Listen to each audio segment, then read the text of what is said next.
A man wakes up from stasis aboard a spaceship, disoriented and unable to understand where he is or what is happening. Shortly after, a young woman awakens, catches up to him, and engages in a fight. Afterwards, she heads to the bridge and restores the ship's life support systems. Soon, a third person emerges from stasis, armed with pistols. Not long after, 3 more passengers wake up: an Asian man, a young girl, and a towering black giant. None of the 6 can recall who they are or why they are aboard the ship.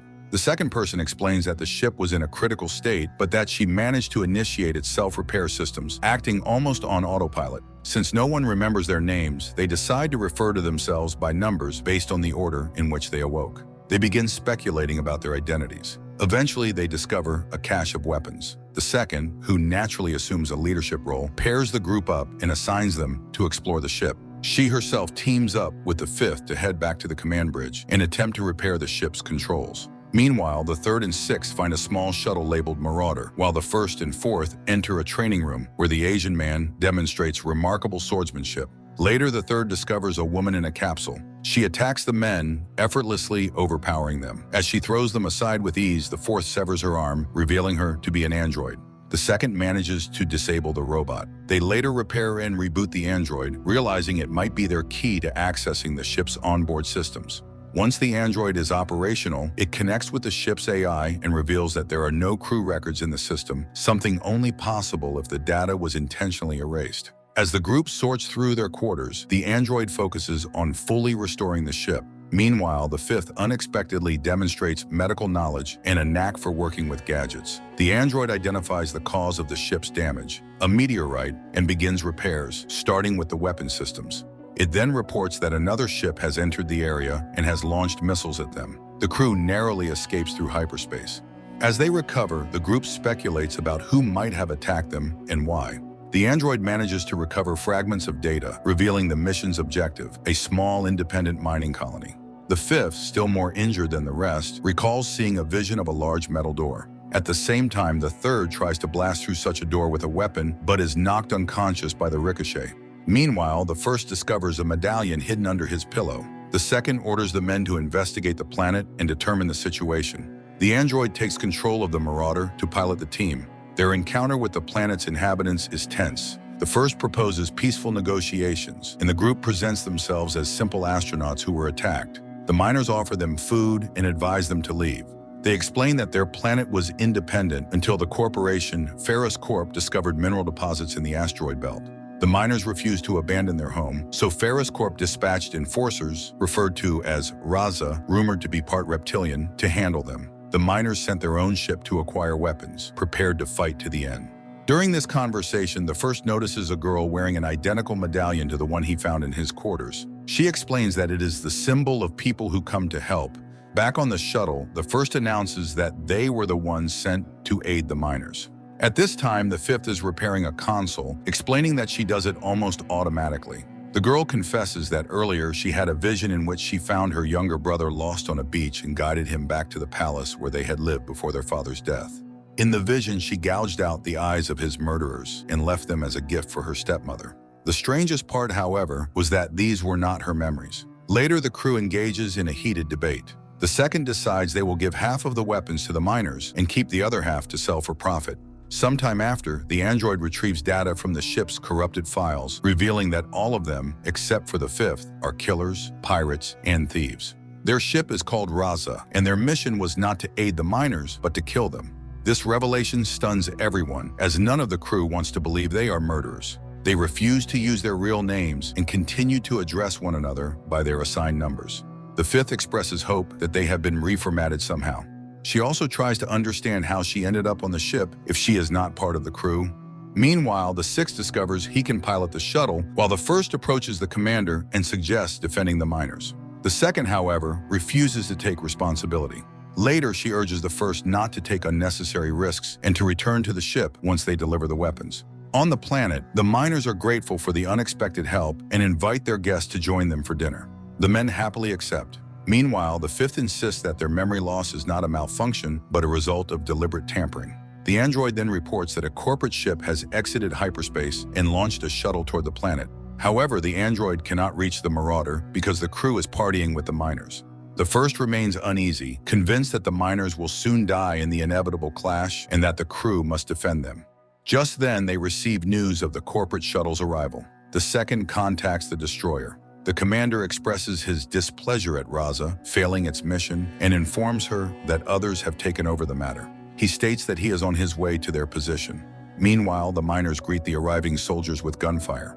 The commander of the landing party demands their surrender. The first, whom the newcomers address as Cores, tries to negotiate and asks the soldiers to leave. However, the commander attacks him, triggering a firefight. One of the corporate operatives sends a report about the skirmish to the flagship, but the sixth captures him. The first wave of soldiers is defeated, but the miners also suffer losses. The first again urges them to reconsider and evacuate, but the miners, hoping for reinforcements, refuse to abandon their home without a fight.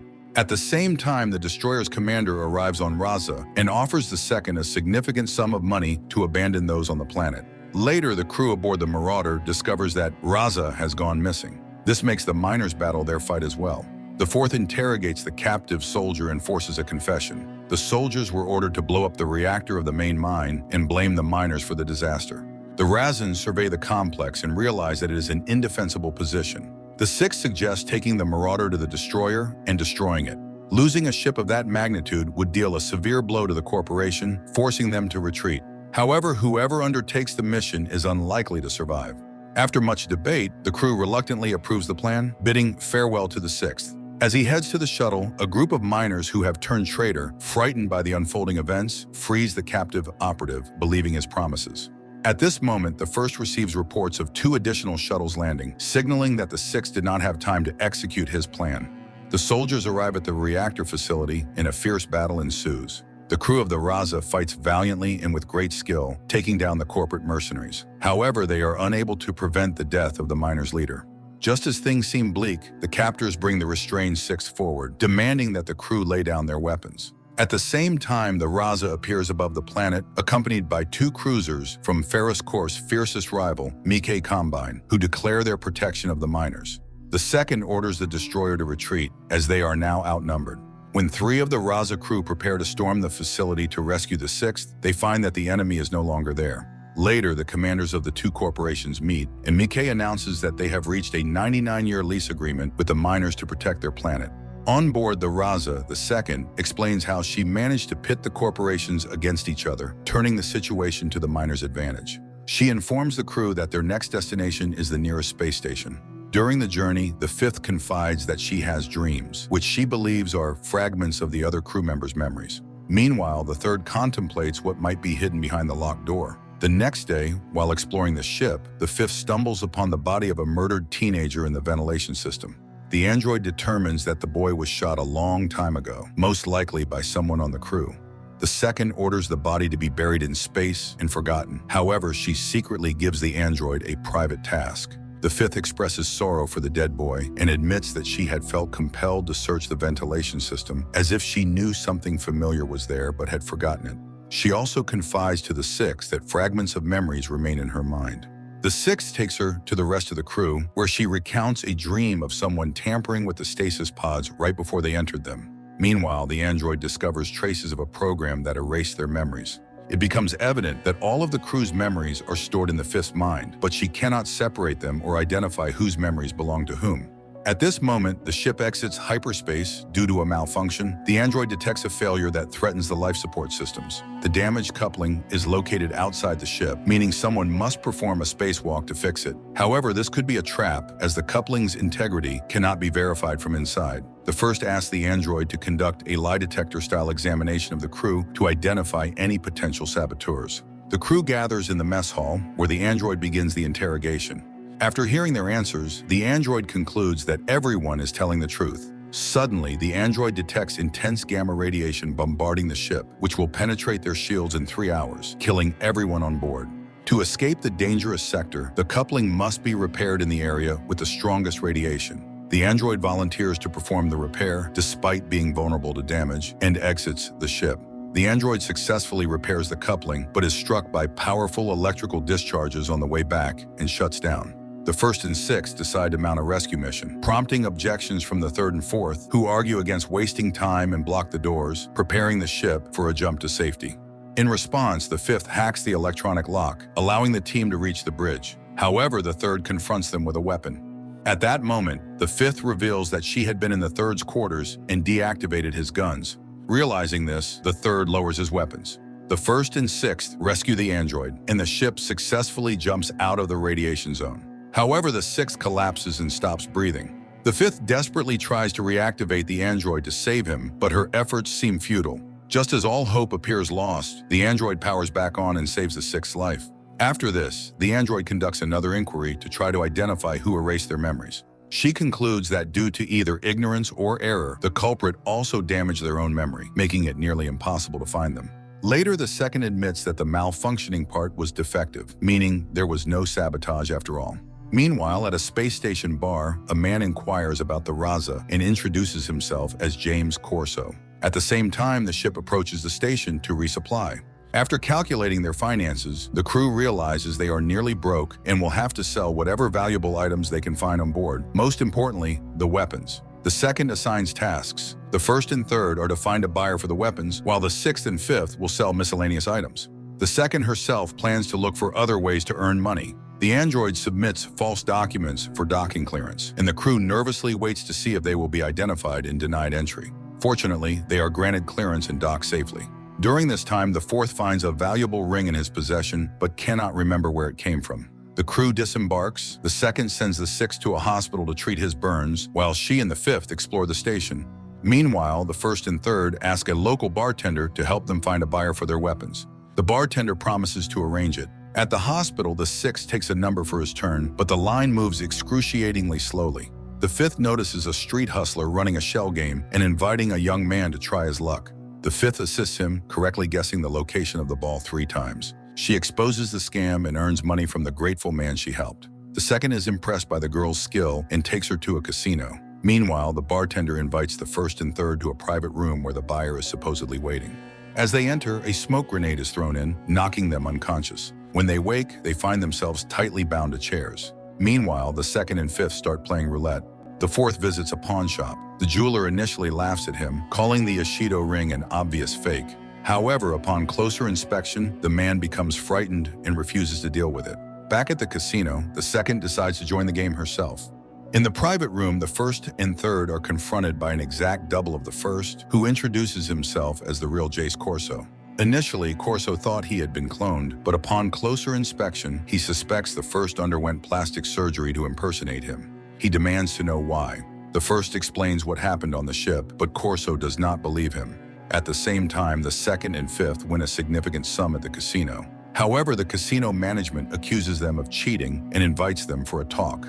Elsewhere, the fourth searches the internet for information about the Ishido ring. Corso reveals that he was recently contracted to eliminate the miners and had planned to do so with the crew of the Raza.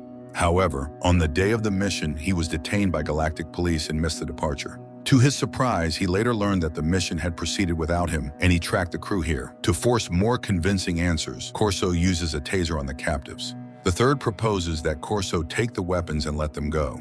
The bandit finds the idea appealing and leaves for the Raza. Meanwhile, the second becomes enraged upon hearing that the casino intends to keep their winnings and accuses them of cheating. At the same time, Corso begins loading the weapons container from the Raza onto his ship. Meanwhile, the second kills all the casino guards and management, escaping with the fifth. At the same time, the first suggests using the taser to free themselves, and he and the third begin moving toward the table. The sixth finally sees the doctor, but when the physician accesses his computer, he finds a wanted notice for the dangerous criminal Sixia Jones and recognizes his patient. The first and third manage to reach the taser and begin burning through their restraints. Realizing something is wrong, the sixth incapacitates the doctor and makes his escape. The second, fifth, and sixth race back to the ship, but 2 crew members are still missing. The first and third free themselves, and when Corso returns after selling the weapons, he finds the room empty. An alert sounds over the station as they regroup on the Raza. However, the third surprisingly decides not to expose the first, and they blame the theft of the weapons on unrelated robbers. The crew departs the station. Now they have nothing left, not even answers to their mysterious pasts. Later, the fourth learns from the news that he is a suspect in the murder of his father, Emperor Ishido of Xiron. The next day, the fifth remembers the locked door below deck, and the entire crew goes to investigate it. However, no one can recall the password. At the same time, they receive a transmission from an agent working with a group of mercenaries. He expresses his outrage over their failure on the previous mission and assigns them a new task: locate his missing cargo ship, which has gone silent. Desperate for money, the crew agrees. Everyone except the fifth boards a strange ship, hoping to pocket some of the smuggled goods. Back on the Raza, the fifth discovers a strange circuit board that the android identifies as part of a device granting access to pockets of space outside conventional dimensions. However, its owner remains a mystery. Meanwhile, aboard the derelict ship, the fourth and sixth find traces of blood, followed by the mutilated bodies of the crew. It becomes clear they didn't die in an accident but were attacked. The second orders everyone to regroup on the bridge. Suddenly, she is attacked by a zombie, a former crew member of the ship, and is bitten on the neck. The sixth intervenes and kills the creature. He tries to contact the first and third, but the communication system is down. The android recovers part of the ship's log, revealing that the crew was attacked by creatures that infect others through bites. The second is identified as a potential risk and is placed in quarantine. The sixth and fourth take her away after failing to establish contact with their teammates. Meanwhile, the first and third continue exploring the ship and find a woman devouring one of her colleagues. The third shoots her down, and the pair realizes the situation is far worse than they imagine. The android scans the second, isolating her in quarantine. Back on the derelict ship, the first and third are attacked by zombies. They fight back but are forced to retreat into the cargo hold. Their gunfire damages the ship's life support system, and oxygen levels begin to drop. The android calculates the ship's last known planet of departure, identifying it as the site of a lab that was developing an immortality serum. Instead, the scientists accidentally created the zombie virus. The second only has a few hours left before turning. Meanwhile, the sixth pilots the Marauder around the ship and finally establishes communication with the first. He directs them to a functional airlock. The men start making their way toward the airlock, but several zombies block their path. Thankfully, the creatures are sluggish, likely due to the low oxygen levels. The third takes the lead. Meanwhile, the android activates the ship's emergency life support system to assist the crew. However, this reactivates the zombies as well, forcing the third to open fire. Despite the chaos, the team reaches the Marauder and makes it back to the Raza. After a discussion, the crew decides to destroy the cargo ship, eradicating both the zombies and the virus. As time passes, the second shows no signs of transformation. After another scan, it's revealed that the virus has disappeared from her bloodstream. She is released from quarantine. The second returns to her quarters, and upon removing the bandage from her neck, she finds her skin completely healed, with no trace of the bite. Later, the fifth suggests modifying the medical equipment to access the memories stored in her mind. She enters the fourth's memories and discovers that he is the Crown Prince of Xiron. Brave and strong, he strove to be honorable even during training combat, though his father saw this as a weakness and disapproved. Later, through the fifth's perspective, the fourth learns that his half-brother is being sent away from the palace, as there can only be one heir. His stepmother blames the prince for banishing her son from the planet. The fourth approaches the emperor and finds his father's bloodied body. The stepmother enters and accuses the prince of murder. He flees the planet. The fifth, shaken by the treachery she witnessed, becomes stuck in a dreamlike state. In this state, she recalls her own memories. She was once a thief. She returns to her gang one day to find them all dead. A wounded comrade reminds her of a recently robbed man carrying a mysterious device they couldn't even read. That man's associates were desperate to retrieve the item. The fifth suggests they flee the planet. They stow away on the Raza inside a cargo crate and hide in the ventilation system. Meanwhile, the sixth volunteers to enter the fifth's memories to bring her back. Inside her mind, the fifth searches the Raza for medicine to help her injured companion, but is caught by the third, who intends to throw her out into space. The sixth finds himself in his own memories, uncovering his past as a rebel against the galactic authorities. He recalls a devastating terrorist attack for which he was blamed. In the memory, he discovers and executes the true culprits. Disturbed, the sixth exits his memories and meets the fifth in the first childhood home, entering his past.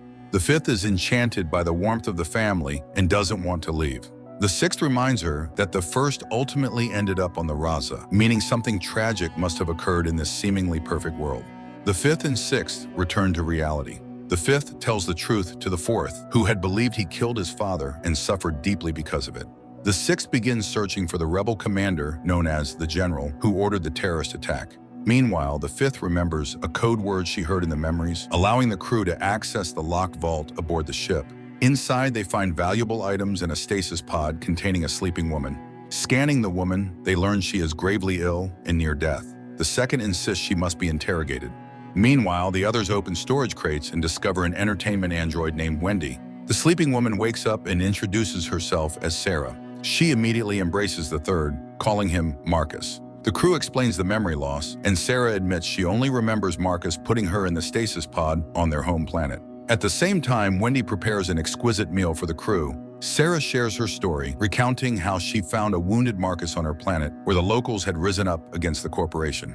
Marcus had come to collect a valuable mineral, but got caught in a firefight. Wendy integrates herself into the crew, charming everyone and even managing to steal a gun from the first. The third takes Sarah to his quarters, where she tells him how happy they were living in her small cabin. One day she fell ill, but he never abandoned her. Later, the second finds Wendy at the ship's control panel.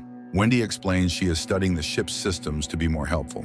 Later, Sarah collapses, and the third carries her to the med bay. He calls for the android, but at that moment, Wendy shoots the android. The crew is enjoying Wendy's meal, praising her cooking, when the doors to the dining room lock. The second informs the fifth and Marcus that they are trapped, and the ship exits hyperspace. Over the speakers, a man introduces himself as Sam. He admits to planning Wendy on their ship as revenge for the Raza crew killing his comrades. He reveals that the ship is now heading toward a nearby star to burn up. The third places Sarah back into a stasis pod, while the second gives him instructions to disable the engines. The third assures her he knows how to do it, though he actually has no idea. This serves as a distraction, luring Wendy to neutralize him, while the fifth works on undoing the program Wendy inserted into the ship's system. The plan works. Wendy rushes to the engine room, where the third awaits her. Meanwhile, the fifth sneaks onto the bridge but finds the system locked. However, she manages to unlock the dining room doors, freeing the crew. Wendy finds the third and begins beating him. The fourth arrives and destroys Wendy with his katana. The system, however, is still password protected, leaving the crew without time to search for the code. The fourth brings Wendy's head to the bridge, where the second connects it to the system to retrieve her last commands. Meanwhile, Wendy's body reactivates and begins attacking the third and sixth. The second finds the code just in time, deactivating Wendy's head and saving the others. The crew restores the android, but the third learns that during the power surges, Sarah's stasis pod lost power and she passed away. The ship heads to a station for repairs and resupply. After docking, the second assigns tasks to each crew member. Before starting their assignments, the crew decides to have lunch together. However, the sixth lags behind and secretly heads to the transfer transit office, something the fifth notices. Sometime later, the sixth meets a group of the general's henchmen. When they learn he is searching for their leader, they kill him. However, his body disintegrates, revealing it was a clone. The real sixth awakens in a transfer transit pod. An employee reminds him that he used their technology to create a short-lived clone, which received his personality and memories via subspace transmission. If the clone survived, its experiences would have been transmitted back to him. Since he doesn't recall the end of his mission, his clone must have died. The sixth requests the procedure to be repeated. Meanwhile, the fifth finds the crew and explains where the sixth is. She describes the transfer transit technology, comparing it to 3D printing, and clarifies that the sixth is clearly searching for someone. The sixth returns to the planet he just visited and confronts the general's henchmen again. Meanwhile, the crew searches the sixth's quarters and learns that he was involved in a rebellion against the Galactic Authority, but unwillingly participated in a mission that resulted in the deaths of 10,000 innocent civilians. The sixth arrives at a designated meeting place, launches a surprise attack, and coerces information about the general's location. The first and fourth decide to follow the sixth's trail and head to the transfer transit office. At the same time, the sixth approaches the planet where the general is hiding. The first and fourth enter the capsules, while the sixth meets the general. However, when the first emerges from his capsule, it is revealed that his clone has a different face. Meanwhile, the android reactivates and powers up. The first and fourth follow the sixth's trail to the same planet. The sixth confronts the general, accusing him of forcing his involvement in the terrorist attack. He demands retribution, but the general merely laughs, especially after spotting the sixth's companions heading toward the bunker. Suddenly, the sixth ship explodes. He had rigged it with explosives in advance. Using the distraction, he attacks and kills the general. However, it turns out the general was also a clone. The first and fourth locate the sixth, and the group returns to the Raza, where the first is forced to confess the truth, though he still doesn't know why he assumed a new identity. Later, the fourth contacts his brother Hero. The first accesses the transit system and, through DNA analysis, discovers that he is actually Derek Moss, heir to a vast fortune. He also learns that the third, Marcus, was the prime suspect in the murder of his wife, Catherine. The next morning, it is revealed that the fourth has left the ship to meet with his half-brother, now the Emperor in his stead. Upon arriving, the fourth is greeted by his former mentor, Akita, who attempts to arrest him. The fourth resists and a fight ensues. Meanwhile, the second informs the crew that the fourth is a prince accused of killing his father. The crew decides to go after him. Akita, having subdued the fourth, treats his wounds while expressing his disappointment in the prince for returning. The fourth pleads his innocence, claiming his stepmother was responsible for his father's death, but Akita remains skeptical. The fourth recalls his father's lessons, where he was taught to win by any means necessary, even through dishonesty, something he always resented. Akita insists that it is time to leave. Meanwhile, the first confides in the second about discovering his true identity. The second points out that there was no conclusive evidence of the third's guilt. However, the first remains convinced that the third is the killer. Back on the planet, the fourth continues trying to persuade Akita of his innocence. Akita is unsurprised by the revelation about the stepmother, but remains cautious. The fourth begs for his help in exposing the truth. Their conversation is interrupted when a band of local bandits surround them. Akita discreetly cuts the fourth's bindings, and the two engage in combat. After defeating the bandits, Akita disarms the prince once again. As Akita's wounds begin to take a toll, the fourth asks permission to treat him. Akita reluctantly agrees and admits his regret about this mission. He advises the prince not to meet Hiro and recalls a time when the fourth took responsibility for one of Akita's failures in battle. At that moment, the second part of Akita's squad arrives. The fourth is taken into custody, but they are soon surrounded by the Raza crew. A firefight breaks out. The first considers using the chaos to shoot the third and avenge his wife's death, but finds himself unable to go through with it.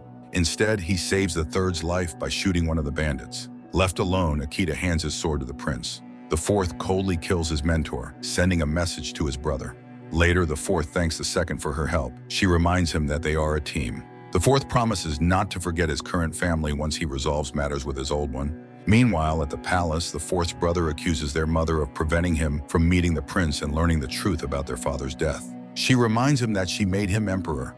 In space, 3 fighters from Ferris Corp approach the Raza and open fire, disabling its engines. The Raza receives a surrender demand. When no response comes, the fighters launch a missile. The second suddenly orders the android to pilot the ship toward the missile, explaining that getting dangerously close to the destroyers will force them to deactivate the missile to avoid self-destruction. The plan works. Moments later, ships from the Mikkei Alliance emerge from subspace. Seeing this, the Ferris Corp destroyers retreat. Commander Truffaut, with whom the second negotiated on behalf of the miners, proposes a new mission. The crew must steal a device from a Traugott Corporation research station. The crew reluctantly agrees. Truffaut assigns 4 mercenaries to assist the Raza: Wexler, Tash, Vons, and Kane.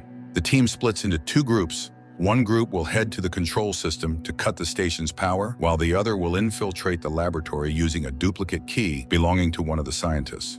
Wexler, the only one who can open the safe door, is assigned to this group. The Raza sets course for the station. During the journey, Wexler explains that the first group must disable the station's power, while he powers the safe door using a battery he brought along. He suggests celebrating the mission in advance, but the second firmly refuses, earning his animosity. Wexler then crudely attempts to assault the second, but she retaliates by breaking his arm and injuring his groin. With Wexler unable to join the mission, the second suggests taking the fifth instead. The fifth demonstrates her expertise in lockpicking, forcing Wexler to grudgingly admit she is capable. However, the fifth lacks the necessary clearance. Later, 2 groups posing as repair crews land on the station. One group transports a large toolbox and gains access to the laboratory. The other group, led by the second, heads to the control room. The fifth emerges from the toolbox she was smuggled in. All that remains is to wait for the power to be cut. However, the fifth notices an android standing on a charging station. She warns that when the power is cut, the android's security protocols will activate, making it a threat. Before they can devise a solution, the power goes out, and the android activates, detecting the security breach. It attacks them immediately. The fifth uses a portable generator to disable the android. However, this leaves her without the power needed to open the door. After a moment of thought, she connects the android's power supply to the door. The door opens. Meanwhile, the 4th and 6th dock at the station aboard the Marauder. The teams complete their mission and head toward the exit, only to find it blocked by station guards armed with stun batons. With no weapons of their own, the situation looks dire until the 4th arrives with his sword. A fight breaks out, and the Raza crew, along with the mercenaries, manage to break through and escape to their ship. The second orders the stolen device to be locked in the storage hold. The crew begins to celebrate their successful mission, unaware that Wexler is using a stun baton stolen from the station to disable the android. Armed mercenaries then take the Raza crew at gunpoint. Later, the second regains consciousness in an airlock, where Wexler demands the code to the storage hold. Seeing her tied-up crew, the second tells them to stay silent. However, the third reveals the code, hoping to save her. Wexler presses a button, ejecting the second into open space. The Raza crew is horrified but helpless as they are locked in the storage hold. They manage to cut their bonds using a knife hidden in the fifth's boot. Meanwhile, Wexler contacts the clients, who are en route to the Raza. He then demands Marcus, the third, be brought to him. Wexler and his team have heard of Marcus's hidden stash of stolen goods. Despite the third's pleas that he knows nothing about it, they beat him. In the storage hold, the crew begins opening crates, hoping to find something useful. Wexler's men then come for the fifth. Wexler threatens to harm her unless Marcus reveals his stash. He is about to carry out his threat when the Raza's hyperdrive malfunctions. The mercenaries leave for the bridge, realizing they need the crew to fix the ship. They return to the fifth, demanding she repair it. The fifth recounts a similar malfunction she encountered before, explaining that the issue requires an external repair. A battered Marcus is brought back to the storage hold, where he tells the crew about Wexler's cruelty. Outside the ship, Vons begins the repair, but suddenly screams and goes silent. It becomes clear that he has died. The system registers air being drawn into an airlock, signaling the presence of someone else on the ship. As Tash interrogates the fifth about this, the second regains consciousness in the airlock. Wexler sends his men to investigate, but Tash stays behind to assault the fifth. The second arrives just in time, killing Tash. However, she cannot explain her survival, as she herself does not understand it. The second and fifth head to the storage hold, only to find the lock reprogrammed. Meanwhile, Kane discovers Tash's body and reports it to Wexler, who orders the fifth killed. Before this can happen, a transmission announces the arrival of the client's forces. Soldiers board the Raza. Inside the storage hold, the crew begins to suffocate. As the second takes down the soldiers, the crew grows weaker. Kane confronts the second and holds her at gunpoint. The fifth intervenes, shooting Kane and saving the second. The pair capture Wexler and force the client's ship to retreat into subspace. The second demands the storage hold's code from Wexler, locking him in the airlock. Believing he will be spared, Wexler gives her the code. The fifth releases the crew, and the second ejects Wexler into space. Later, the android reveals that the second is an illegally modified human equipped with nanites that allowed her to survive the vacuum of space and resist infection from the zombie bite. However, this makes her a target for destruction by the authorities if discovered. The crew delivers the stolen device to the Mickey Alliance research base on Iridan 3. Shortly after their departure, the device activates and destroys the planet.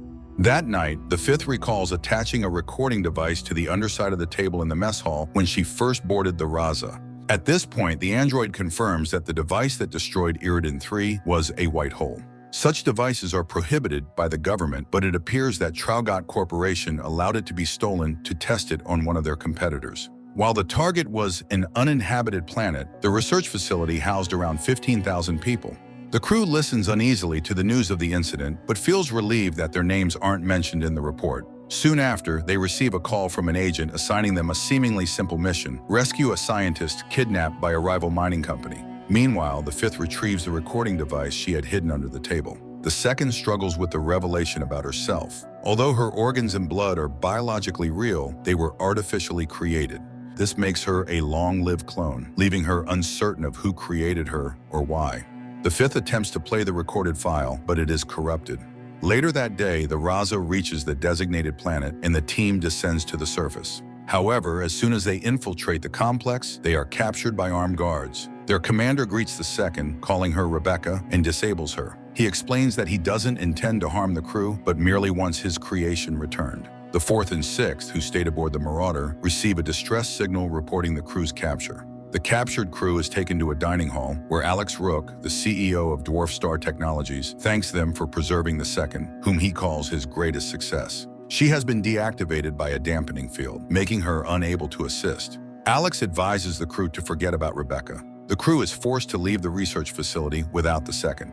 Once the Raza enters subspace, Alex orders his team to begin work. Unbeknownst to him, the ship had faked its jump and is hiding near the radiation of a nearby star. Alex awakens the second and informs her that her crew abandoned her. She tries to fight back but is too weak.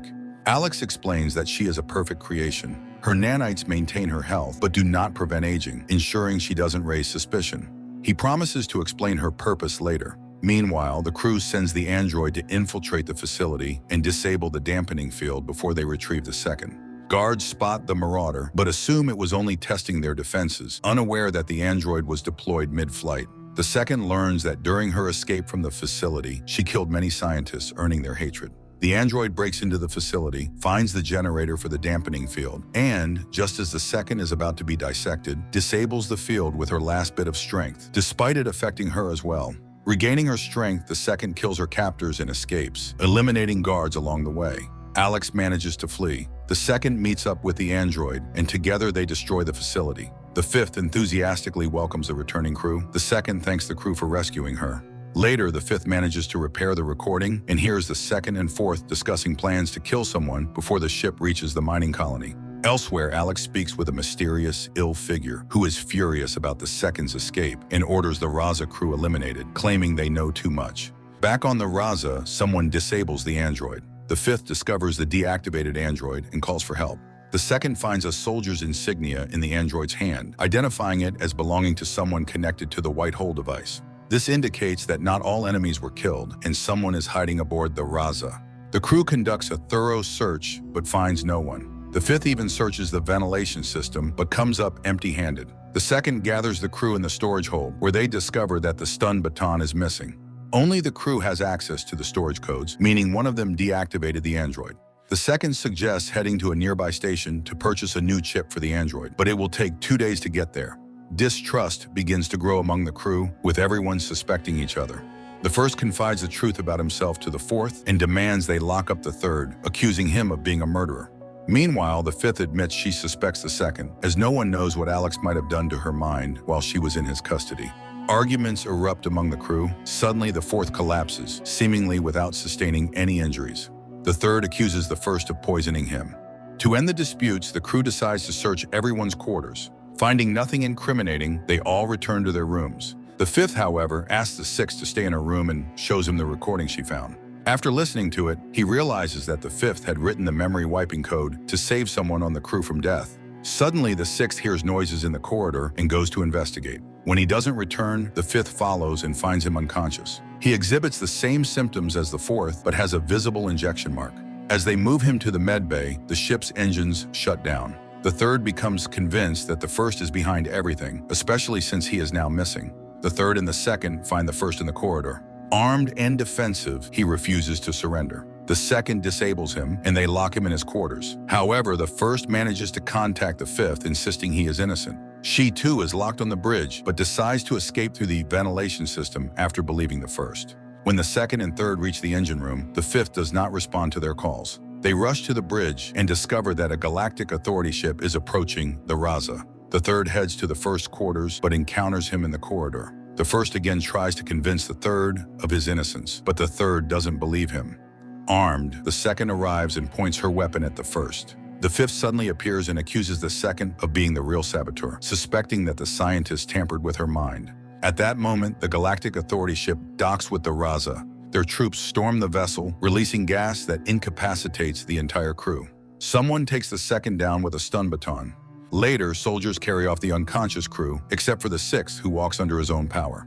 This story employs an intriguing mix of mystery and unexpected twists, slowly unraveling the secrets of the characters while maintaining tension and suspense. The balance of distrust, hidden motives, and revelations keeps the narrative engaging.